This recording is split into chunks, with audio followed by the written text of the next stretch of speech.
ख्यालात रखे रघुवीर जी, जोरदार तालियां।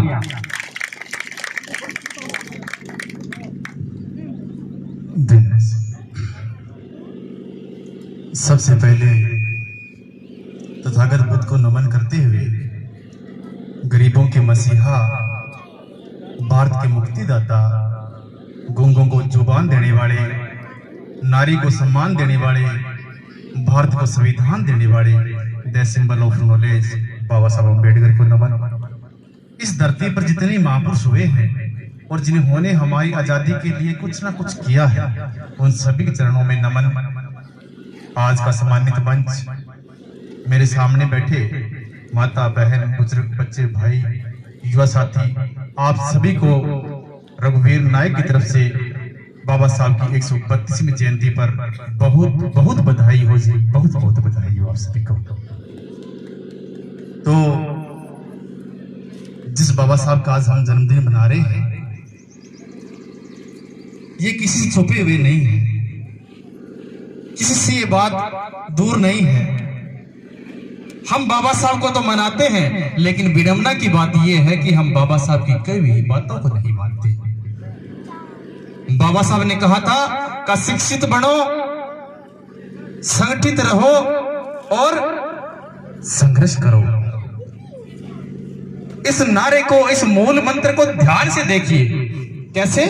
सबसे पहले क्या कहा? शिक्षित बनो, उसके बाद कहा संगठित रहो और उसके बाद कहा संघर्ष करो। लेकिन हमने तो इस नारे को उल्टा कर दिया है। सबसे पहले संघर्ष करने लग गए। शिक्षा की तो बात है ही नहीं हमारे पास। जब तक हम बाबा साहब के इस मूल मंत्र को सही नहीं समझेंगे, तब तक बाबा साहब की इस लाइन पर नहीं चल पाएंगे। और बाबा साहब ने इसके साथ साथ जो तकलीफें देखी है, जो दुख देखे हैं, उनको शब्दों में बयान नहीं किया जा सकता। कि जब बाबा साहब अम्बेडकर पढ़ने जाते थे तो उनको क्लास के बाहर बिठाया जाता था। उनका अध्यापक उनको टीचर पर अक्षर देखने की भी अनुमति नहीं देता था।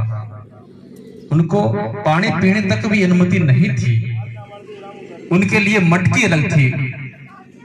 लेकिन हुआ क्या? बाबा साहब ने इतना शोषण सहने के बाद इस पूरी व्यवस्था को चेंज कर दिया। तो किसी कवि ने उनके इस व्यवस्था के ऊपर बड़े सुंदर शब्दों में लिखा है कि बाबा साहब, तेरे जैसा देश भगत कोई हुआ ना होगा मत वाला।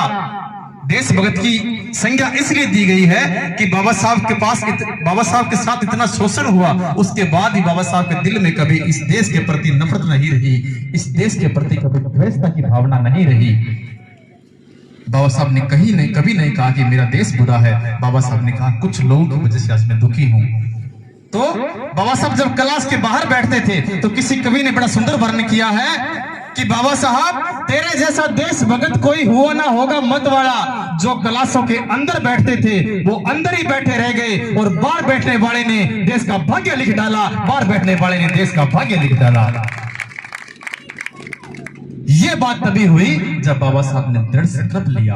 आज हमारे साथ थोड़ी सी कोई अनबन हो जाए, अगर मानने कोई मास्टर ठेकेदार नहीं, क्लास में 12 बैठ, अगर मानने कोई मास्टर ठेकेदार नहीं, पानी पीने को नहीं, तो मैं बड़ा बस तो बड़ी फेंक राजा करें तेरी सी पटाई रा काबू लप देला मैं तुम्हारे घर जाऊं। लेकिन बाबा साहब ने ऐसा नहीं किया। क्यों?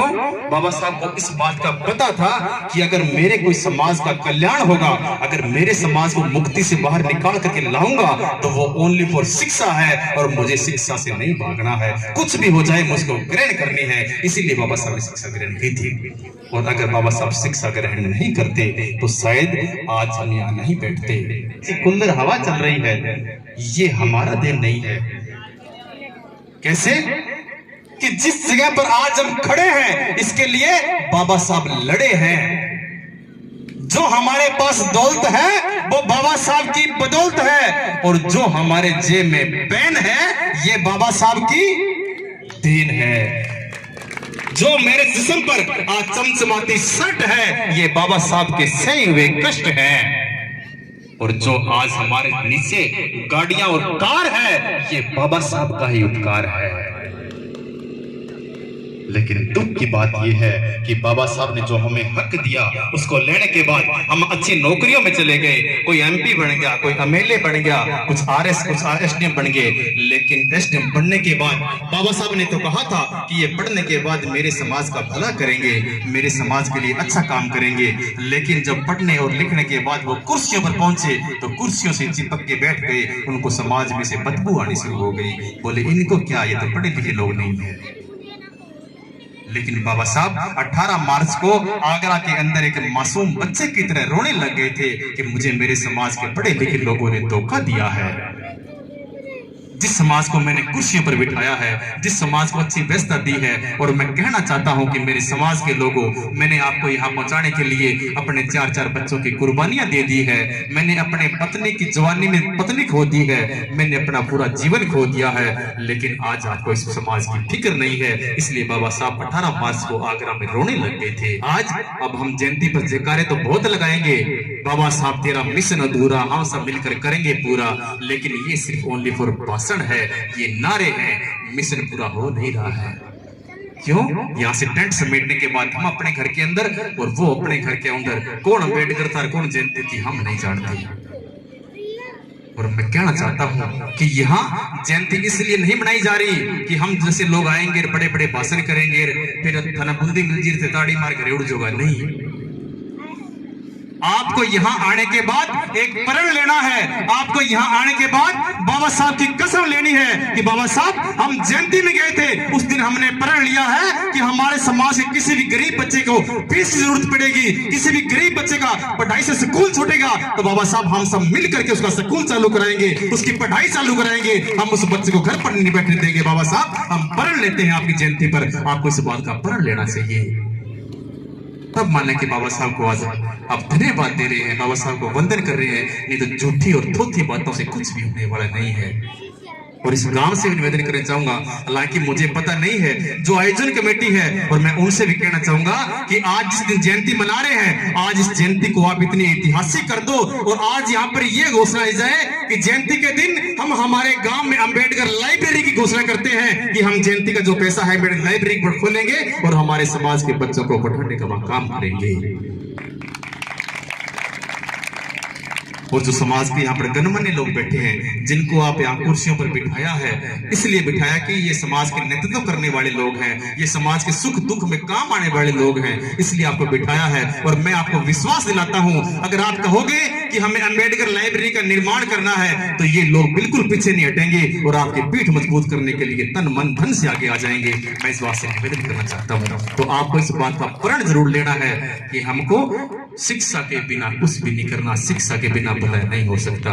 और खास करके माता बहनों, थारू निवेदन करना चाहूं, हमारे घर में जो पाखंड निवास करता है, हमारे घर में जो सामाजिक कुरीतियां होती है, उसमें सबसे बड़ा कोई योगदान देती है तो माता बहन देती है। अगर पाखंड की बात आवे, मारो भाई तो पाखंड कम करे, लेकिन माता बहन अगर वो करे थानेठा है रात में दबजू छाती पर हाथ आ जाए, मेरे चिरमिन हो शरीर के मां, मैं महाराजी नाखा दिखाने खातर जाऊं, अब महाराजी देगी घुमा के सिर के 2250 रुपए लाख सी। अब महाराजी 22 टंगा मांगे, महाराजी तो आपको लुगाई पर लोन चक्कर हो किस तो भी बैठी है, वो तो आपको दुख दूर तो फिर तो हमारे बीच में सरपंच साहब पहुंचे अंतर्राष्ट्रीय से महावीर जी, भाई और डॉक्टर साहब राकेश जी कुड़ीवाल, तो इनके लिए जरूरत ताड़ियां। तो माता बहनों, आपसे निवेदन इस बात का है कि कम से कम आप जब पाखंड में फंसेंगे तो ये छोटे छोटे बच्चे भी पाखंड में फंसेंगे, और जब पाखंड में फंसेंगे तो इनके अंदर अंधविश्वास पैदा होगा, और जब अंधविश्वास पैदा होगा तो आपके दिमाग की बुद्धि फेल हो जाएगी, आपकी सोचने सकने की क्षमता है जो बंद हो जाएगी। मैं तो कहवा कि हमारा बच्चा अखबार देखा आरएस लाग सी एसटीएम लाग सी, लेकिन मार लो तो बढ़ जाकर मडे रूप जंतु हुए क्या मैं, क्योंकि मैं घरे व्यवस्था ही साथ दी है। तो थे ये बात को खास करके निगाह रखना है। ये पाखंड अंधविश्वास है ऊपर ऊपर जो किन्नू की कोनियावे नहीं बात था कि बुद्ध ने इस बात को कहा है कि दुख इंसान ने ही पैदा किए हैं और इनका निवारण भी इंसान तुझे ही करना है और कोई कोनियावे नहीं।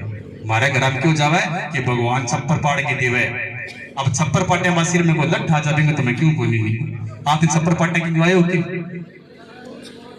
ही को नहीं आयो।